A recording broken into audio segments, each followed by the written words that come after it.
Exam na bukas guys, focus naman. Topic ngayon is rational equations. The product of the reciprocals of two positive consecutive integers is 1 over 72. Find the two integers. So, meron daw tayong dalawang consecutive integers, two positive consecutive integers. So, ating first integer is x, ang second naman is x plus 1, since consecutive nga sila. And sa question, may product daw ng reciprocals nila. So, 1 over x since reciprocal and 1 over x plus 1. So, ang product daw na yun ay equal sa 1 over 72. Yan o, product daw nila, 1 over 72.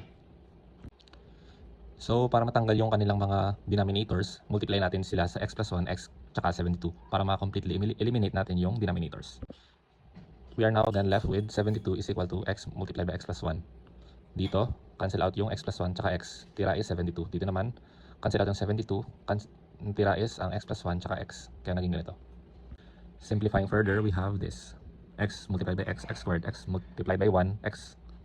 Tapos noon, transpose natin sa kabila yung 72. So, magiging negative siya. Para ma-factor out natin. Ma-simplify. Tapos noon, para ma-factor out natin, hanap tayo dalawang numbers. Pag multiply sila, magiging negative 72. Pero pag inan sila, magiging 1. Yun ay 9 tsaka negative 8. Kasi nga, pag in-expand mo to, using FOIL method, x multiplied by x, x squared, x multiplied by negative 8, negative 8x, 9 multiplied by 9, 9x, and 9 multiplied by negative 8 is negative 72.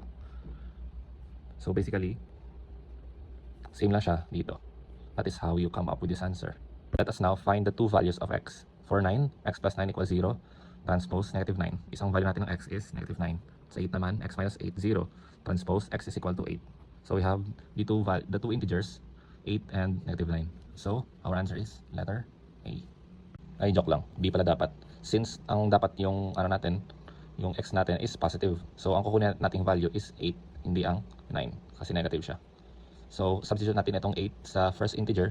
We have our first integer as 8 and our second integer as 9. Since 8 plus 1 is 9. So dapat answer natin is letter B. Para masunod yung rule na two positive consecutive integers.